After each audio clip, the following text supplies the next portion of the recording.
সম্মানিত দর্শকবৃন্দ, আজকে আপনাদের সামনে যে বিষয়টি নিয়ে আলোচনা করব তা হচ্ছে ধানের পাতা বন্য পোকা জমিতে যদি আক্রমণ করে তাহলে আপনারা কি ব্যবস্থা গ্রহণ করবেন, কি ওষুধ আপনারা ব্যবহার করবেন, এই নিয়ে আজকে বিস্তারিত আলোচনা করব। তো যারা এখনও চ্যানেলটি সাবস্ক্রাইব করে নেয় অবশ্যই চ্যানেলটি সাবস্ক্রাইব করে পাশে থাকবেন।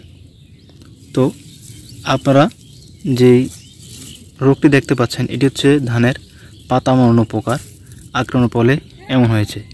আপনাদেরকে যদি দেখাই তাহলে দেখবেন যে এটির যে লক্ষণটা সেটি হচ্ছে এই পাতাটাকে মুড়িয়ে ফেলবে এবং এই মুড়িয়ে ফেলার ফলে গাছের যে সবুজ অংশ সেটাকে সে চুষে খেয়ে ফেলে এবং চুষে খাওয়ার পরে এর যে সবুজ অংশটা সেটা সাদা হয়ে যায়। আপনার ভিডিওতে দেখতে পাচ্ছেন, দেখুন প্রত্যেকটা শিরা সাদা হয়ে গেছে, প্রত্যেকটা পাতা সাদা হয়ে গেছে, এই দেখুন।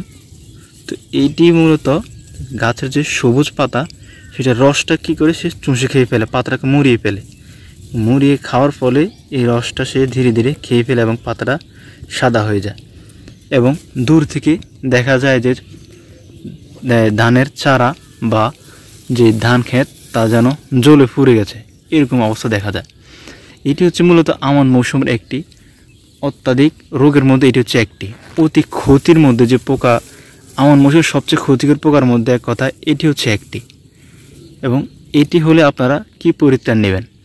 তো শুরুতে বলি, আপনারা জমিতে কি করবেন, এই ডালপালা পুঁতে দিবেন যাতে খেকো পোকা এই পোকাগুলোকে খেয়ে ফেলতে পারে, যার কারণে আপনারা চারা রোপণের 15 থেকে 20 দিনের মধ্যে আপনারা জমির মধ্যে ডালপালা পুঁতে দেবেন। তাহলে খেকো পোকা কী করবে, এর যে ক্রিয়াগুলো কী করবে, সে খেয়ে ফেলবে। তাহলে দেখবেন যে আক্রমণ কম হবে। এবং যদি দেখেন যে জমিতে 25% আক্রমণ হয়েছে এবং আপনারা এখন যেটা দেখছেন এটা কিন্তু ধানের বীজতলাতে আক্রমণ হয়েছে। তো এরকম যদি দেখেন অত্যাধিক ক্ষতি হয়ে গেছে তাহলে আপনারা অনুমোদিত মাত্রায় কীটনাশক প্রয়োগ করবেন। কি কীটনাশক প্রয়োগ করবেন? কীটনাশক বাজারে অনেক ধরনের কীটনাশক পাওয়া যায়।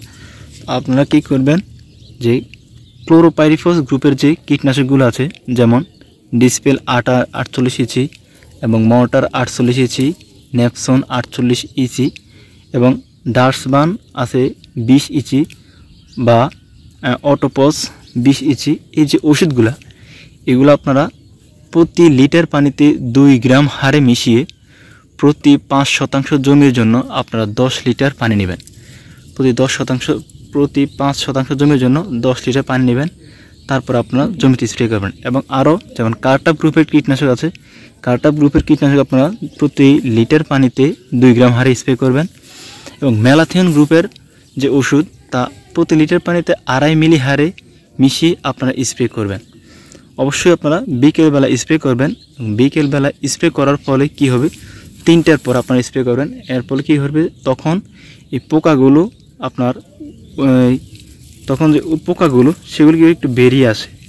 এবং যদি আপনারা দুপুরে স্প্রে করেন সেক্ষেত্রে দুপুরে স্প্রে করার ফলে যে রোদের তাপমাত্রা, ওই তাপমাত্রার কারণে ওই ওষুধটা বেশিক্ষণ স্থায়ী হয় না, এটা রোদে চুষে নেয়, রোদে বা বাষ্প হয়ে উড়ে যায়, যার কারণে ততটা কাজ হয় না। তাই আপনারা কী করবেন, বিকেলবেলা স্প্রে করবেন, তখন কার্যকরিতা থাকবে।